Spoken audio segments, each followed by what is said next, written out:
c'est chaud. La galère de porter des lunettes. Avoir de la buée qu'on s'abreuve d'une boisson chaude.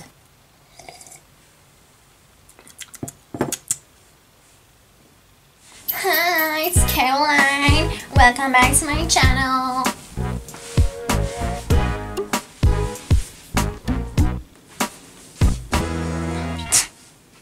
J'ai plus de batterie. Bon bah see you dans 2 heures environ. Salut, c'est Carotte et bienvenue sur ma putain de chaîne YouTube. Et aujourd'hui j'avais envie de filmer une vidéo. Pourquoi je dis aujourd'hui? Aujourd'hui on va faire un tuto. Aujourd'hui parce que c'est aujourd'hui que c'est arrivé, j'avais envie de filmer une vidéo. Donc j'ai pris ma caméra. Et puis bah là du coup je suis en train de me rendre compte que j'ai pas de script et je sais pas du tout de quoi vous parler. Mais pas de sujet. Alors là je me suis dit, enfin je suis en train de me dire du coup, testons une expérience sociale. Faire une vidéo sans sujet. Du coup je crois que c'est un vlog, ça s'appelle un vlog lifestyle. Donc là par exemple j'étais en train de manger un avocat avec des saucisses véganes. Tout ça devant Hilda, un dessin animé Netflix, vraiment chou.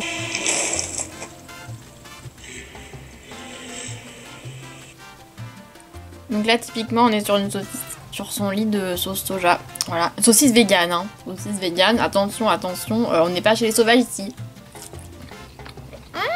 Goûtu. Et là je lis un livre. C'est La communauté des esprits. C'est le 2e tome de la trilogie de la poussière. Et celui-là, il se passe 20 ans après Les Royaumes du Nord de Philippe Pullman.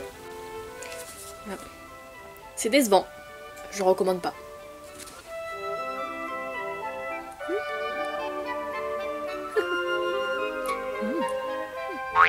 Et là, je suis sur l'ordinateur pour faire mon métier.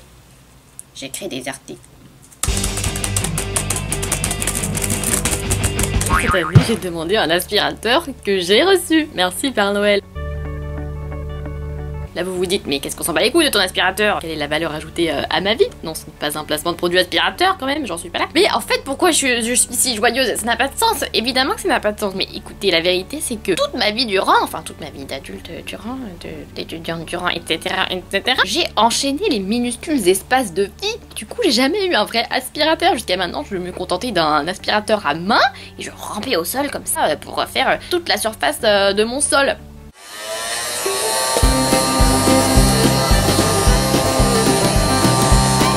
Et bah au moins, j'ai ramassé la poussière avec mon pantalon. Pratique.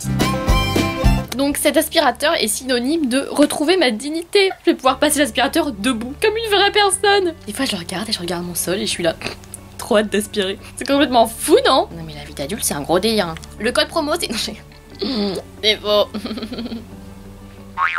Salut c'est Carotte et bienvenue dans Cooking Carotte. Pourquoi j'ai redit salut c'est Carotte alors que vous êtes là depuis 5 minutes? Bon, ce soir nous sommes 18 h et j'ai déjà très faim. Donc j'ai décidé de faire une pizza maison. N'ayons pas de four, n'ayons pas de four, n'ayant pas de four en ma possession pour cause de mode de vie précaire, j'achète des pâtes toutes faites. Et non seulement toutes faites, mais également déjà cuites. Par exemple, je vais utiliser cette pâte par Naturalia. J'ouvre la pâte. Je la pose sur une assiette et je me baisse grandement car vous ne voyez rien. Bon, voilà. Voilà. Ça sent l'huile. Il y a de l'huile. Bon bref. Alors la première étape, il s'agit de foutre. Attends, c'est pas beau là, on voit le plastique là. Vous avez vu, j'ai fait un setup de Noël. Première étape étrange, mais pas des moindres. Vous vous munissez d'un couteau le plus aiguisé possible. Vous prenez un peu d'huile de coco. Là vous dites mais qu'est-ce qu'elle fout? La meuf elle fout de l'huile de coco sur sa pizza. Oui putain, ça veut pas descendre. Pourquoi fous-je de l'huile de coco sur ma pizza comme ça à même la croûte? Ça n'a pas de sens. Si, ça a du sens. Ça a du sens parce que lors de la cuisson, ça va donner un petit goût de friture. Ça va friturer, là, grésiller. Je sais pas le mot, mais ça va donner un petit croustillant huileux à la pâte. Et ça, on adore. On tartine. Regardez comme ça. Nous répartissons l'huile. J'ai une vieille mèche qui m'énerve. Voilà. Là, on est BCBG là. J'ai l'impression d'être Brivan de Caen. Ensuite, nous agrippons un coulis de tomates 100% sur 100% tomate. Nous agrippons la sauce et nous badigeonnons. Ça vient de badigeonner. Alors attends, on va se rapprocher. Voilà. Ah bah on est mieux là. Depuis tout à l'heure on est loin comme des connasses. On y taille, on y va. On fait pas semblant. Vous êtes allés, vous êtes... Putain, c'est super. Déjà que j'ai le sweat le plus taché de France, puisqu'il a traversé les générations. Je l'ai retrouvé dans un vieux placard un jour. Bref, on s'en fout de ma life. Vous savez quoi, je suis en train de me rendre compte que le concentré de tomate, ça s'éteint difficilement. Qui l'aurait cru? Pas moi. Si vous pensez, on a assez là. Non mais en vrai, je pense qu'il n'y a jamais assez de concentré de tomate. Alors bon, c'est chiant là. Ensuite, nous saisissons la pièce de résistance. Qu'est-ce que c'est que cette chose? C'est un chorizo vegan. Un chorizo vegan. C'est pas la meilleure chose, mais à l'envers.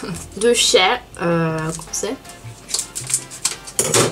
Ce qu'on va faire, c'est que l'on va couper la saucisse. Voilà, parce qu'on a besoin de filmer cette décante. Nous coupons quoi, hein, c'est pas non plus historique.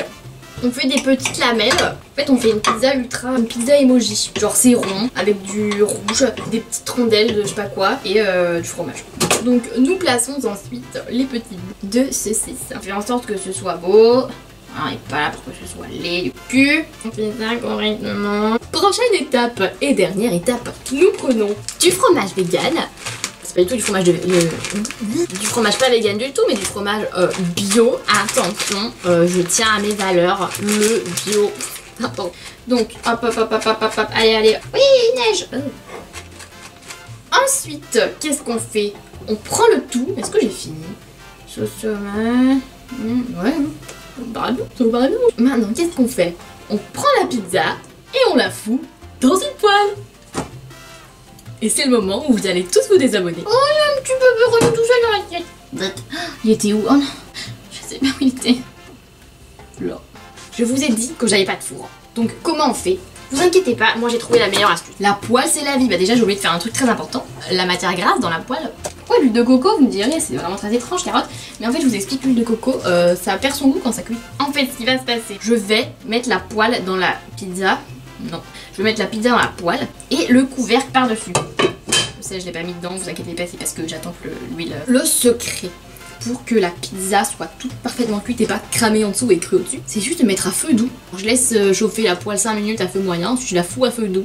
Et ensuite je laisse genre 20 minutes, 15-20 minutes à feu doux. Et c'est une petite pizza et tout, mais avec le couvercle fermé. Une pizza dont la pâte n'est pas crue, parce que crue je sais pas, je pense pas que ça va marcher comme ça, mais une pâte pré-cuite ou cuite. Et je vous assure, vous la sortez. Bah vous verrez de toute façon, là tout à l'heure je vais la sortir, elle va être trop belle, vous verrez bien. Vous verrez bien. Tadam. Wow. Voilà, c'était Cooking with Carotte.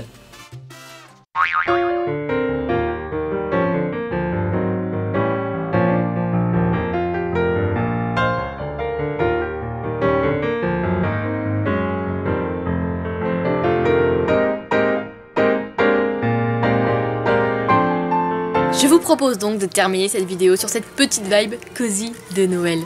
Je vais pas vous dire abonnez-vous, likez, nous vous connaissez la rengaine, vous faites votre vie, grand bien vous fasse. En ce qui me concerne, je vais aller manger une quiche, pas faite maison cette fois-ci. Alors une excellente soirée, bonne quiche à tous et joyeux Noël.